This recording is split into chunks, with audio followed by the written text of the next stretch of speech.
Hi guys, welcome back to Data Every Day. Today we're looking at a dataset of EEG brainwave data, and it's basically taken from a bunch of students that were watching MOOC videos, I assume lectures, and some EEG. There were EEG scans of the students' reactions to a given video. You can see we have a subject ID and a video ID. I believe there's 10 different subjects and 10 different videos. The videos are given here.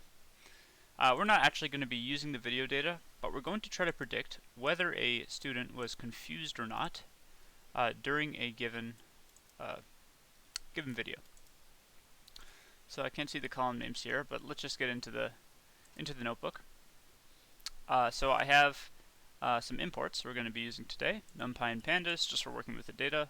Matplotlib.pyplot and Seaborn for visualization, standard scalar and train test split function from sklearn for pre-processing, and we'll use TensorFlow to construct our neural network. And then to analyze the results of the model, we'll use confusion matrix and classification report from sklearn. Alright, so I'll load this in, and we actually have two files, EEG data and demographic info, and I want to use both of them today. Before I move on, before I do anything, I just want to set up the backend for Matplotlib inline. I know this is we don't really have to do this, but it's good to do in case we're running this on some other environment. And then I want to set the style for Seaborn to dark grid, since I'm going to be doing extensive data visualization today, and color codes equals true. Okay, so now let's load in the data frames. So I'm going to use pandas.readcsv, and we want to get the EEG data, so I'll copy that file path and paste it in, and I'll call this EEGDF. Then I'll have an info.df that will have the demographic info, so I'll copy that, pandas.readcsv, paste it in. Okay, let's take a look. So EEGDF and info.df. You can see info.df is just a short 10-row data frame with information about each subject. EEGDF shows each subject's reaction to different videos and a bunch of EEG data about what was going on in their brain, and then a predefined label, which is what was expected for the whether or not the user was expected to be confused, and the user-defined label, which is the user said they were confused or not. So the user-defined label is the actual label we're going to use. This expectation, we're not going to be using that. We're going to try to predict the user-defined confused or not variable based on all this other data. And I'm actually not going to use subject ID and video ID so that this model generalizes to any subject who is watching one of these videos. So let's start by merging these two data frames together.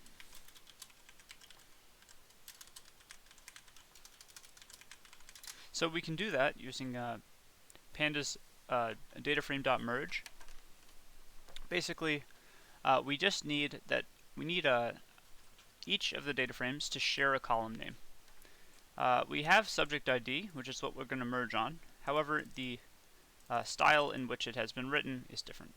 This is capital S with no space. This is lowercase s with a space. So I'm just going to change this so that we have the same type, the same name in both. So info.df.rename columns equals dictionary is going to map subject ID to subject ID like that. And I'm going to perform that in place. Okay, now if we look at this, you can see it's been converted to the same name as that. So now we can merge on this column. So let's do info.df.merge, and we're merging with EEGDF, and I'm writing on subject ID. So what we'll do is take all of this data and match up the subject IDs so that anytime we have a subject ID of 0, we'll add these entries on the end. Actually, we'll add it to the beginning because we're starting with info ID and then merging EEG onto it. So that looks like this. Subject IDs have stayed the same. You see we have the same number of rows as we did in the EEG DF. However, we now have these 3 new columns that came from here on each example. And I'm going to remove the subject ID column after that. But let's just take a look at the information before we do that. I'm going to store this in data. So this is our main data frame. I'll just put it here and take a look. So here's data, and let's get some info in the data frame. You can see we have no null values by the looks of it, right? There's not maximum non-nulls in every column. And we also only have 2 object columns, which is ethnicity and gender. We also notice that there may be some white space at the beginning of these column names, so we might want to work with that to change that. So let's get into cleaning the data. Not too much cleaning. This looks like a pretty clean data set. But we want to drop some unuseful columns. So data equals data.drop, and I'm going to specify the columns in here. First of all, we're not going to use subject ID. If you do end up using subject ID to predict the user-defined label, you actually end up with nearly 100% accuracy, which is interesting. The accuracy has a significant drop if you omit this column, but I don't want to use it because it sort of is, it's misleading to use this as information. Because if let's say we wanted to use this model to predict whether a new user would be confused, a user that the model has not seen before, that new user does not have a subject ID that the model can understand. Right? The model, if we keep this in here, the model will only be able, well, the model gets an extra benefit of being able to match up certain results with other results from the same user. But in a live setting, the model would not have access to data from a given user unless we were to retrain the model, which is possible, but if we want to use this model for inference, we definitely don't want subject ID in there. So I'm going to drop subject ID. I'm also going to drop video ID. Actually, video ID might be good to keep. I don't know, it really depends. Why don't we keep video ID in there? Because video ID is, you could have a new subject watching the same video. Yeah, but then there's the problem of a new video coming in. I don't know, it really depends on what you want to do. If we wanted to keep, if we wanted to make a model that can predict really well on a given set of videos, for example, these 10 videos that we're using on this dataset, we could keep video ID in there. But if we wanted this model to generalize to any user for any video, we should not keep it. And you know, let's do it, a bit of a challenge. Let's drop it. I'm not going to keep it. If you want to experiment with this dataset, go ahead and keep it. You can edit my notebook and keep these columns in here and see how it affects the model's performance. Just be aware that it's changing what the model is meant for, depending on if you use this column or not. And last one we want to drop is the predefined label. This is just a guess that was made before the user said if they were confused or not. You can get all that information here. And I just feel like it's not really. But we don't want to provide a guess when we're entering in a new user's data. So we're going to drop that. It doesn't really make sense to have that. So predefined labels getting dropped, and then here's our actual labels. So we're going to drop this from axis 1. Alright, now let's look at the columns of the data. The reason I'm looking here is because I noticed we had some white space, and you can see sure enough there's some white space. So let's just clean up these column names a little. Data.rename, and specify the columns we want to rename. Age with the space at the beginning is just going to become age. to keep in line with the style of the other columns. Ethnicity with a space will become ethnicity without a space and a capital, and same with gender. Gender will become just gender like that. Lastly, I want to change this user-defined label n just to label, and I'm going to do that in place. Oh, in place equals true, sorry. Okay, let's take, oh, one last thing. Label is actually in float form, but it'd be better to have it in integer form. So let's do data sublabel, it's our new the new name of the column, equals data sublabel dot as type numpy.int. Alright, let's look. So here is our data set. Okay. Only a few more steps now to get it into the final form for making predictions and also for visualizing. I'm going to print out missing values. This is just to confirm so that we know there are no missing values in this data set. I'm summing over the is-a-name matrix twice over the rows and then again over the columns to get the total number of missing values, which comes out to be 0. So we know there's no missing values in here, and we have now cleaned it up so that all the columns have nice names. Only thing left to do now is to encode the ethnicity and gender columns. So encoding features. I'm not going to make any functions to do this since we're only dealing with two features here. But let's take a look at some of the values that are in ethnicity and gender. So in the gender column, let's take a look at the unique values. Just male or female. So because it's just male and female, we can just binary encode this, which means we just take the column and apply a lambda function to it that sets x. X will be a given m or f, and it's going to be x will become 1 if x equals m, and otherwise it will become 0. So this is all we have to do to encode this as 1s and 0s. M will go to 1, f will go to 0, and we look at that. That's 1 1 1 0 0 0, same as m m m f f f f. So it's doing the job. Okay, so we'll overwrite the column. And then let's look at the ethnicity column. So the unique values in the ethnicity column. We only have 3, Han Chinese, English, and Bengali. And we can use one-hot encoding to create 3 new columns consisting of the dummy columns from this variable. So pandas.getDummies, if we just pass in the column name, looks like this. We'll get 3 new columns, 1 for each unique value, and there will be a 1 wherever a certain ethnicity appears. So for example 0, you can see Han Chinese is the ethnicity, and that's actually the case for all the visible examples on this data frame preview. So you see we have all 1s down here. And what we're going to do is create some let's call this ethnicity dummies. And then all we have to do is concatenate, using pandas.concat, the original data frame and these new ethnicity dummies side by side, so on axis 1. And when we're done, we're just going to drop the original ethnicity column because we no longer need it since we have this new encoding of it. Okay, now let's look at data. And we have these 3 new columns, and gender is in numerical form.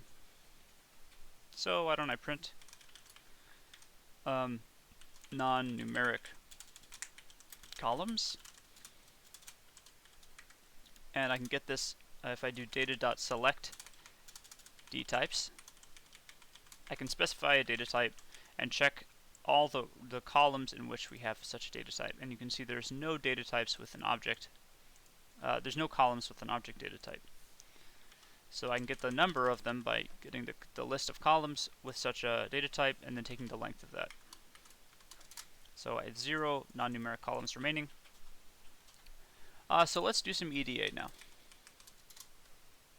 So let's take a look at the data types. You can see we have mostly ints in these last one hot columns, we have unsigned ints, and then floats for all of these continuous variables, not the label.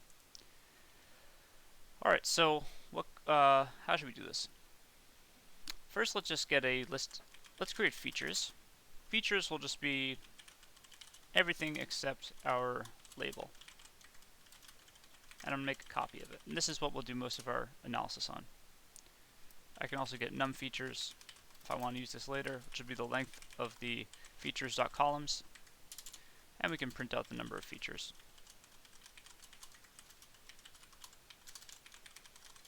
So we have 16 features in total.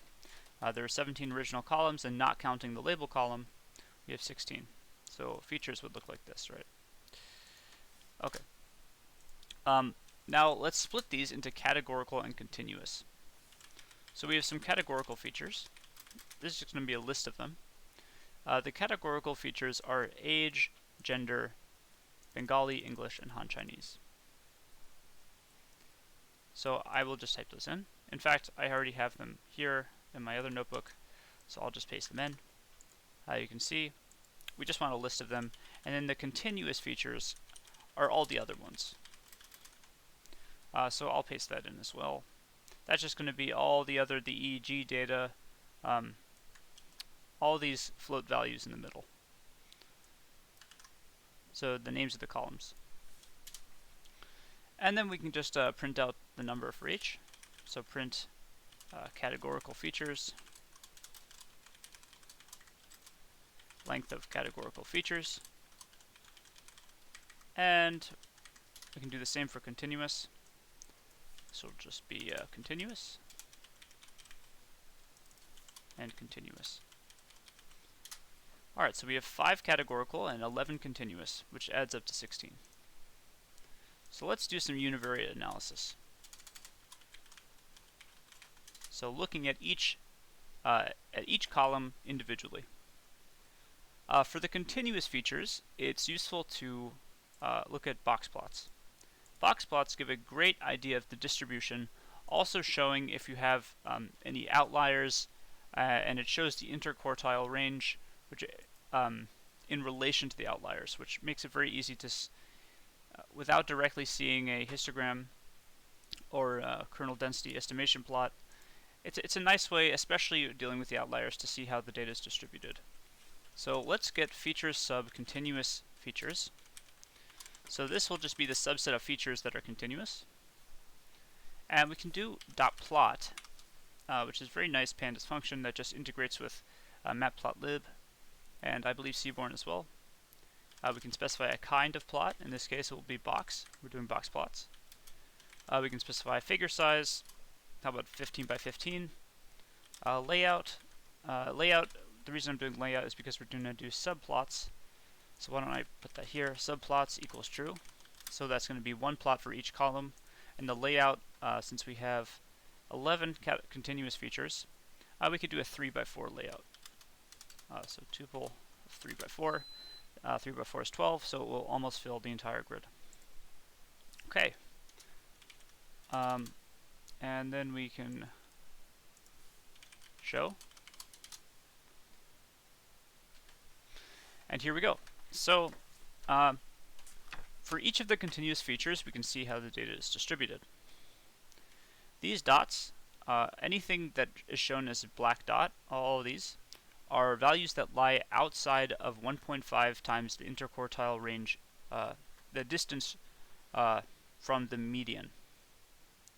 So what I mean is this, here, look at this one. This has no outliers.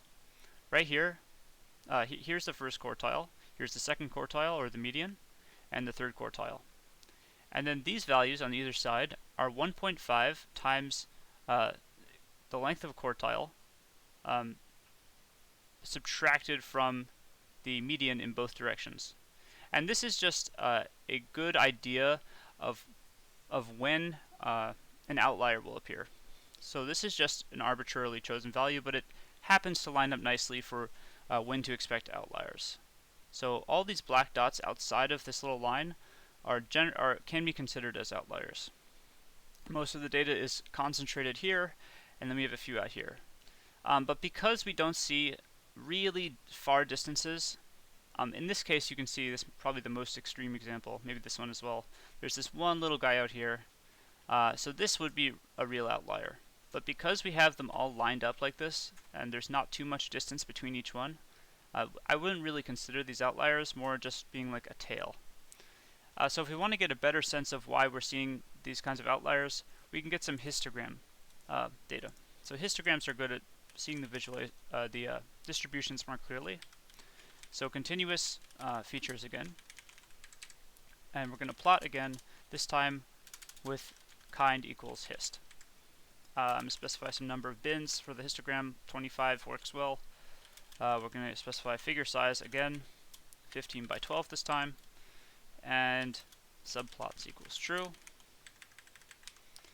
And we'll give it a layout, same layout I believe, 3 by 4, and plt.show.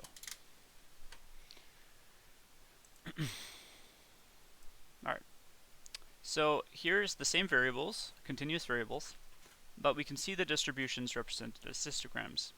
So in most of these, all of the data is concentrated in this one little strip. You can't even see any data on these ones. There's a little bit here, a little bit here, but it looks like every variable exhibits a sort of either exponential or Poisson type distribution, where it starts off big and then it tapers off to nothing. Even these little ones do it. It's just really steep. So that could explain why we see so much concentration here and then all these what appear to be outliers. Now, because this kind of distribution is taken, I'm not sure I would consider this an outlier. We could just filter these out, and we could definitely remove these data points if we wanted to. I don't see it as such a problem, since this is a fairly small data set, and I'm not sure how much it would really affect the performance of the model.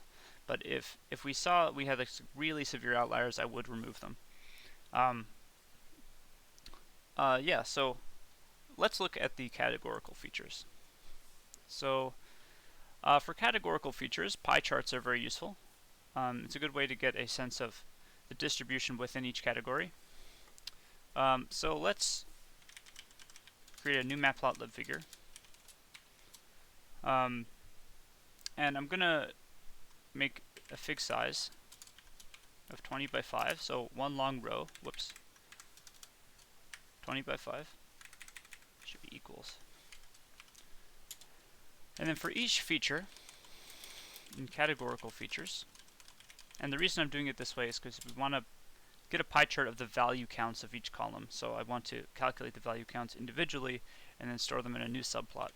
So plt.subplot in a 1 by 5 grid, categorical features. This is the index of the subplot, which will be given because I'm not iterating through a range. Feature is a column name. If I index the column name in categorical features, I'll get the iterator I, and we have to +1 that at the end. So feature is subfeature, where a feature is a given column name in categorical features. Dot value counts. Value counts will give us the number of each unique value in the column. Dot plot kind equals pi, and plt.show. So these are our categorical features. Remember, we only had 5 of them, but you can see the distribution for each one. So you can see, it might be better to include these on one pie chart, right? It probably would have been better to do this on the old ethnicity column than to do it on these 3 individually, because we can see this isn't really showing us what we need to see, because all these are part of the same pie chart, right? So I wouldn't worry too much about this. But for the gender, we can see that we have a 1. There's many more males than there are females. In the age as well, there's only 5 different ages, and That's probably because there's only 10 subjects. So these pie charts aren't showing us too much, but most of the half of the data comes from 24-year-olds. Okay, let's also get a pie chart of the class distribution. So I'm going to make a new figure with a fig size of 8 by 8. And I'm going to take the label column. This is now no longer are we dealing with features, but I'm getting it straight from data. Data sublabel dot value counts. By the way, if you want to see what value counts looks like, it's like this. Shows you the number of the count for each unique value in the column. Dot plot kind equals pi. And then I'm including auto percent, which will give us some percent. Will give us actual data, like percentage data in there. Percent 0.1f, so it's just one decimal, and then I'm doing percent to show an actual percent sign at the end. Plot.show, and you can see we have a very even class distribution between confused and not confused. All right, now let's do the multivariate analysis. Okay, so for this, I'd like to get some pair plots and correlation plots. So let's create a new figure, fig size 20 by 20, and I'm going to use Seaborn's pair plot on all the continuous features. So features sub continuous features. Plot.show. This will do all the work for us. This just might take a while, so I'll pause the video and return when it's done. Won't be too long. Alright, it finished, and we can see the pair plots. So it's a little hard to see, but because there's a lot of variables. But basically, each variable is plotted against every other variable, so that we can see if there's any correlation in the data. Now we'll get this also from the correlation matrix that I'm about to calculate.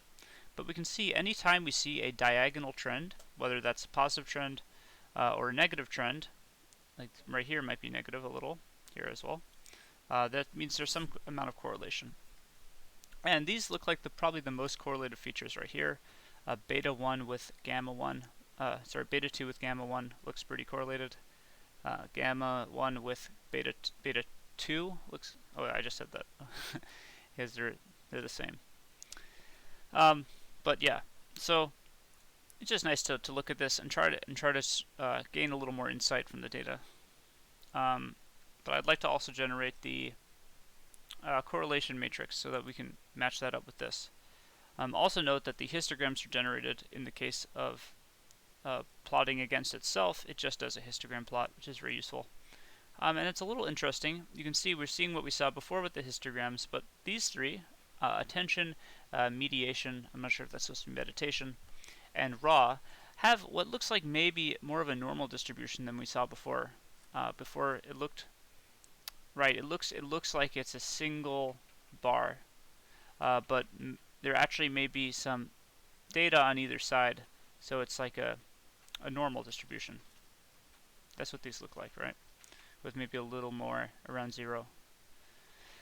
But these ones all tend to slope down, right? All the EEG readings. Okay, so let's get our correlation matrix. Get that from data.core. And then I'm going to plot it on a heat map.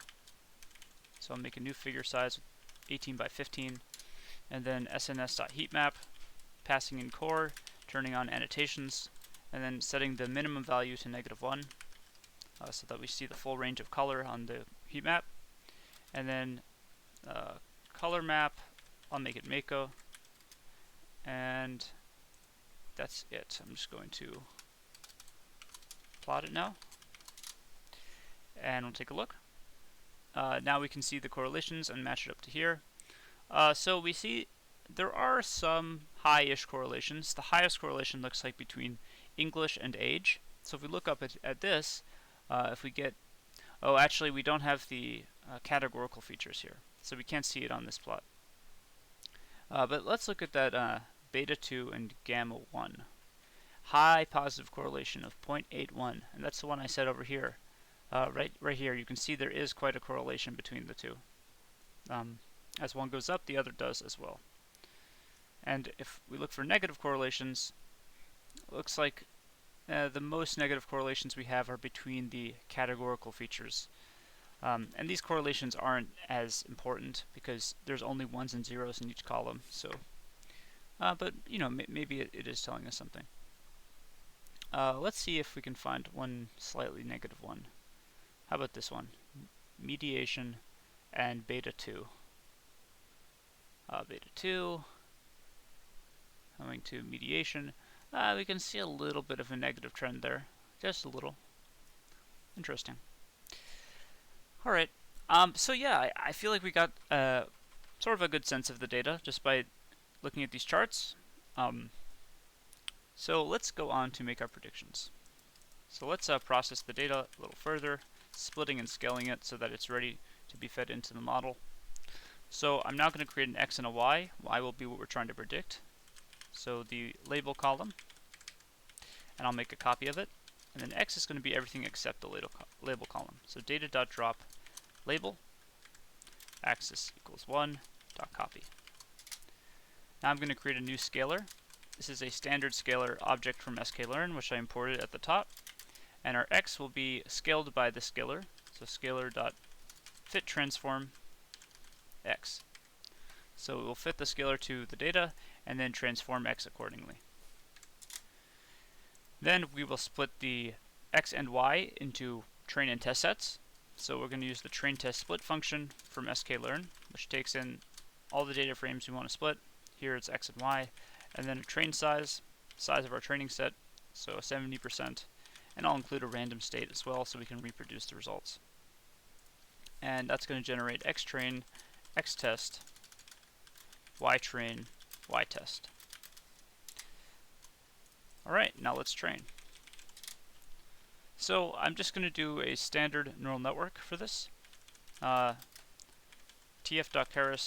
we're using keras to set this up. tf.keras.input, specify the shape. This can be the number of features in each example. So xtrain.shape sub 1. If we look at xtrain.shape alone, you can see it's this many examples by 16. So 16 is what we're going for. So if we just target the sub 1 of it, we'll get just 16. So that's going to be our shape. Then we'll have two hidden layers.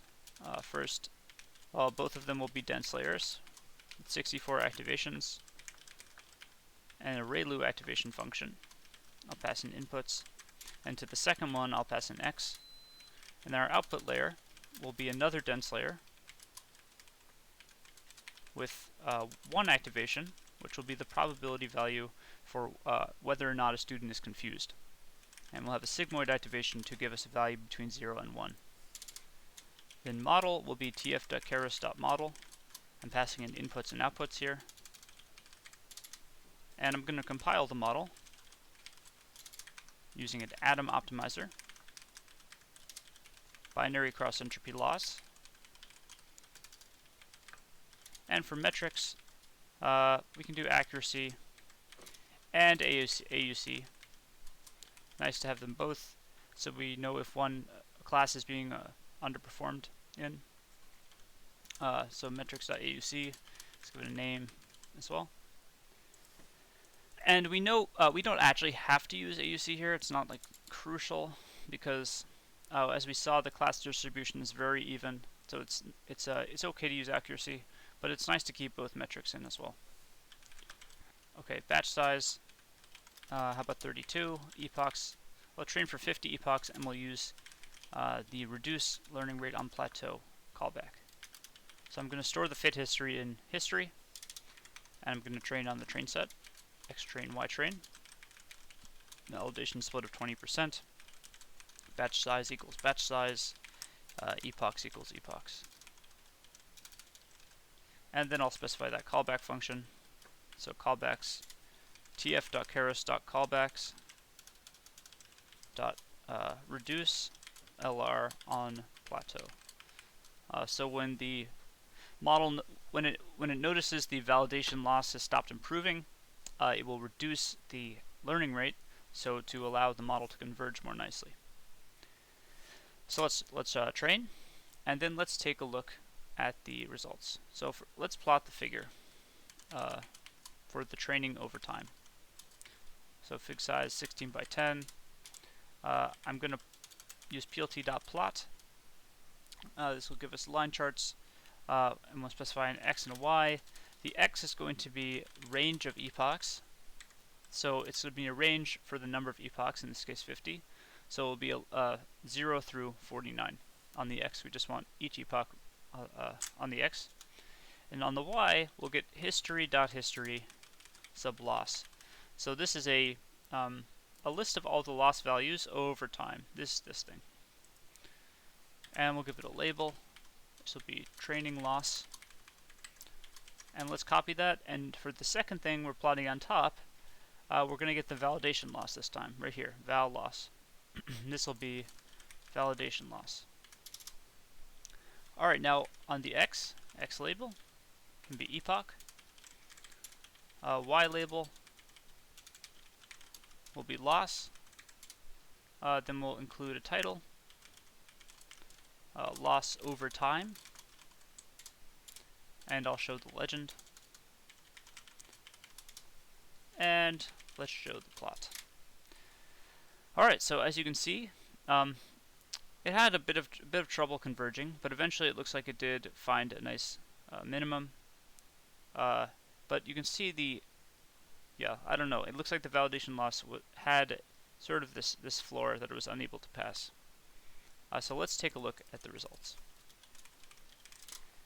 So let's evaluate the model on the test set.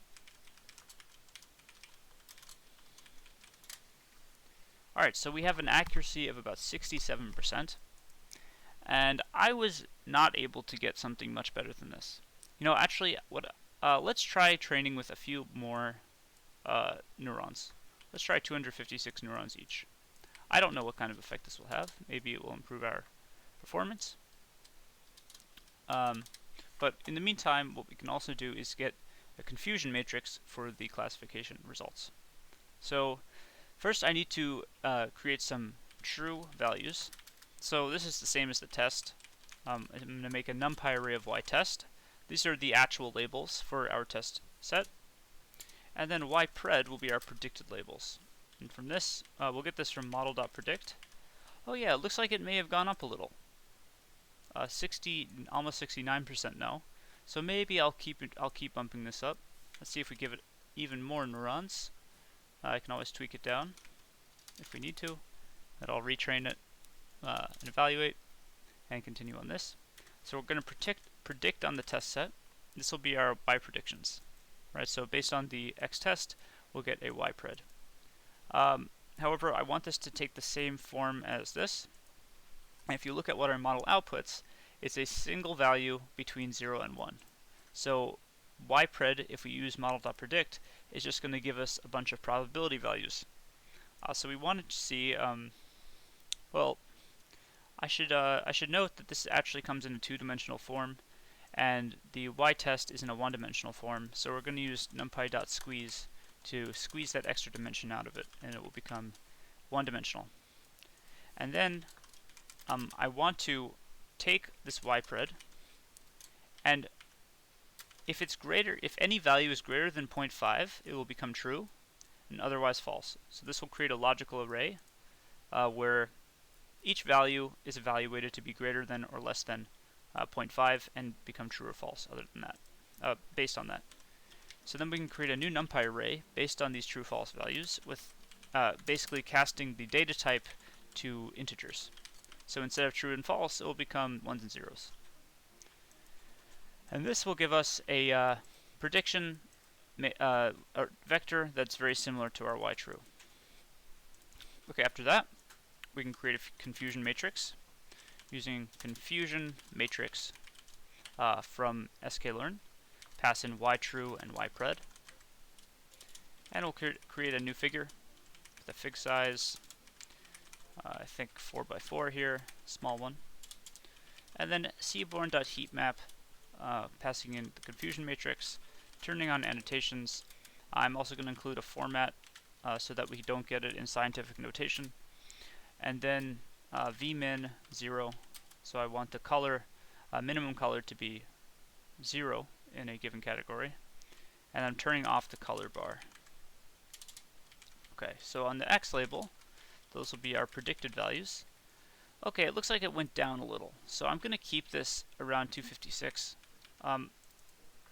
Yeah, since we have some time, I'll just train it at 512. See if we get any better results. But 256 was the best so far. And obviously, if I wanted to do this extensively, I could do a hyperparameter optimization, use it in plugging in these values as hyperparameters. It's actually interesting. But it's going to take some time, and I didn't want to do it today.